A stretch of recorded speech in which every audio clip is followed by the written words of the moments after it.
किसी के नाम से इतना सब हो रहा है। नाना ने कहा कि नाम नहीं, उनके तप की ऊर्जा है, उनका तप इतना भारी भरकम है। तभी रावण के पिता पुलस्त ऋषि आ गए। वहाँ पर उन्होंने रावण को समझाया कि मूर्खता मत कर रावण, महाराज चक्रवेन है, इनका तप बहुत प्रचंड है, महान तपस्वी भी इनके तप के सामने नहीं टिकते। इन्होंने अपने कर्तव्य पालन से, अपनी उपरामता से, अपनी निर्लोभिता से, अपनी प्रजा सेवा से अक्षय तप अर्जित किया है। इनके तप का सामना महानतम तपस्वी भी नहीं कर सकते।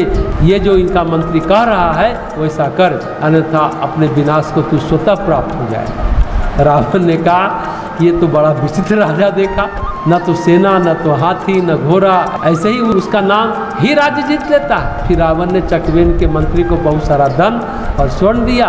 रावण बोला कि भाई ये तो सस्ता है, ले जाओ, और मंत्री उसे ले गए। तो मंत्री कैसे रावण के यहाँ से सोना लाया, ये बड़ी चर्चा का विषय बना। अयोध्या के राजवासियों ने कहा कि पहली बार कोई राजा रावण से टैक्स मांगा और लेकर के भी उसका मंत्री आ गया। राजा चक्रवेन ने कहा कि महारानी आज जितना चाहे उतना आभूषण बना सकती है। ये धन इस तरह से आया क्योंकि किसी धर्मात्मा शीलवान राजा से हम धन नहीं मांग सकते थे, उनका धन प्रजा कार्यों में था। रावण ही एकमात्र ऐसा पात्र था जिसका धन हम प्राप्त कर सकते थे। लेकिन एक चीज़ का ध्यान रखिएगा महारानी, मंत्री से रानी ने पूरी कहानी पूछी, मंत्री ने पूरी कथा बताई कि कैसे कैसे उन्होंने रावण से, किस तरह से उसके नाना माल्यवान ने, किस तरह से उनके पिता पुलस्त ऋषि ने समझाया और रावण फिर धन देने के लिए विवश हुआ।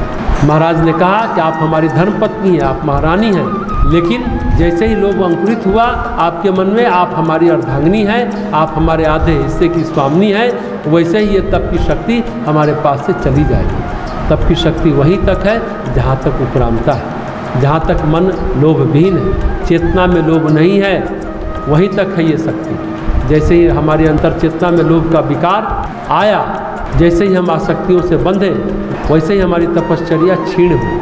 आप सोना गढ़ा लीजिए, लेकिन इसके बाद आप ये उम्मीद न रखिएगा कि हमारे और आपके पास तप की ऊर्जा बचेगी, आध्यात्मिक ऊर्जा बचेगी, ये उम्मीद न रखिएगा।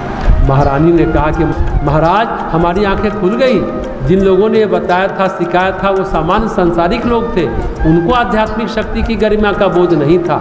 आपने हमें वास्तविक सत्य बताया, मंत्री ने जो घटना बताई, हम नहीं चाहेंगे कि आपके तप की संपदा छीन हो, धन हो या ना हो, हमारे पास तप तो है, हमारे पास भक्ति तो है। भरत जी के जीवन में यही तप था, यही भक्ति थी।